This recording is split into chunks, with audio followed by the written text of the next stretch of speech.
자, 책임론으로 들어와서 책임 능력에 대해서 살펴보도록 하겠습니다. 책임 능력은 범죄 능력입니다. 자, 행위와 책임의 동시 존재 원칙이라고 하는데 행위와 책임은 동시에 존재하여야 한다는 거죠. 행위할 때 책임 능력이 있어야 되는 거고 행위할 때 범죄 능력이 있어야 됩니다. 책임 없으면 형벌 없다. 책임주의 원칙이죠. 이 판단은 비난 가능성을 기준으로 합니다. 비난 가능성이란 규범이 요구하는 대로 행동할 수 있었음에도 불구하고 불법을 결의하고 위법한 행위를 하였다라는 것에 대한 비난 가능성이겠죠. 자, 일단 책임 능력 오면 형사 미성년자부터 보는데 14세 미만인데 촉법소년과 좀 그림을 보면서 구별을 해 볼 필요가 있습니다. 형사 미성년자 14세 미만입니다. 뒤에서 보실 텐데 범죄 소년은 19세 미만입니다. 좀 용어들이 다 달라요. 지금 여기서 메인으로 보셔야 될 건 이 촉법 소년과 범죄 소년입니다. 용어가 다르죠. 범죄 소년은 범죄를 범했다는 거예요. 14세 이상이니까 14세 이상은 책임 능력이 있죠. 범죄를 범할 수 있다는 거예요. 그래서 범죄 소년이라고 합니다. 왜 소년이냐? 19세 미만이니까. 그리고 촉법 소년이에요. 범죄 소년이 아니에요. 형벌 법령에 저촉되는 행위를 한, 범죄를 범한 이게 아니죠. 형벌 법령에 저촉되는 행위를 한, 그래서 촉법 소년이라고 합니다. 범죄 소년은 형사처벌을 받아요. 다만 이제 선고 시에 판결을 선고할 때 14세 이상 19세 미만이라면 부정기형을 선고합니다. 다만 집행유예나 선고유예 시에는 정기형을 선고하고요. 소년법 60조 보셨죠? 앞에서 명확성 원칙에 반하지 않는다. 상대적 부정기형. 뒤에서 더 자세히 보실 거고요. 이 촉법소년은 소년법상 보호 처분을 받습니다. 자, 나머지는 뭐 우범 소년이라든지 그리고 노역적 유치 선고를 안 한다. 이런 경우에는 그리고 부정기형을 하지 않는 경우도 있다.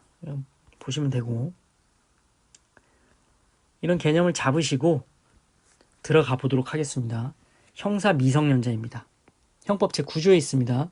이거는 절대적인 책임 무능력자예요. 생물학적 방법에 의해서 14세 미만이라면 이거는 실제 연령을 기준으로 합니다. 호적이 절대적 기준이 되지 않습니다. 소년법 보시죠. 19세 미만 적용됩니다.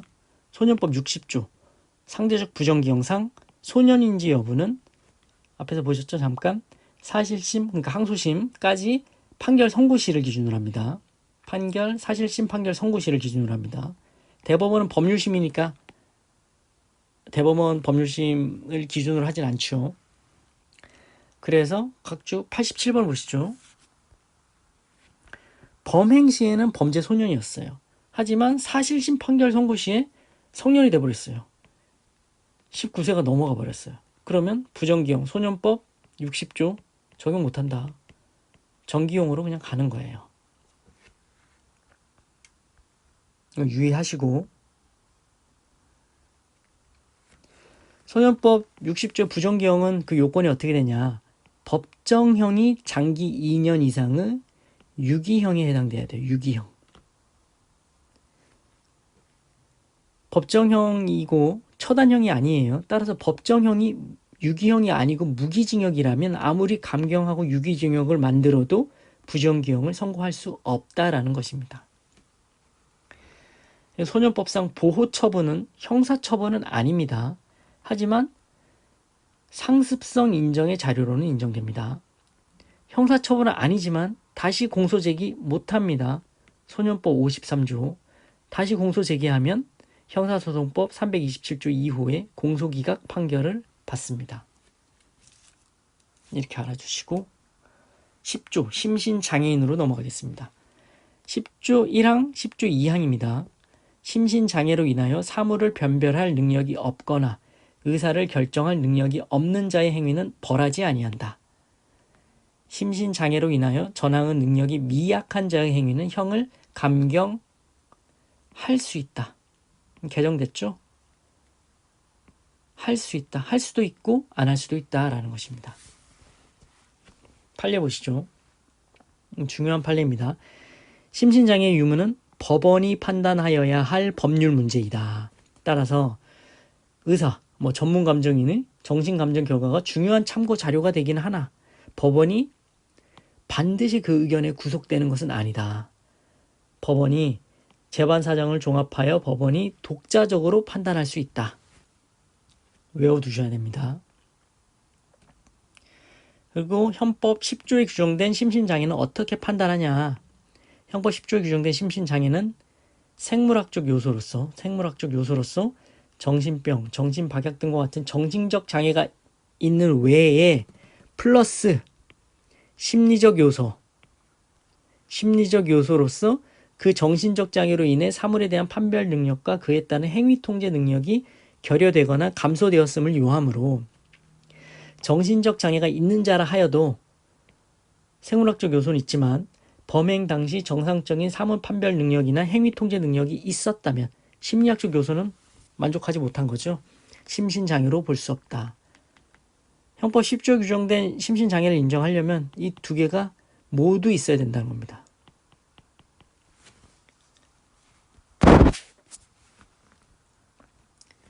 다음 판례 보시죠. 이것도 판례의 전형적인 판단 문구예요. 이것만 바뀌는 거죠. 계속 무슨 병 이것만 바뀌는 거죠.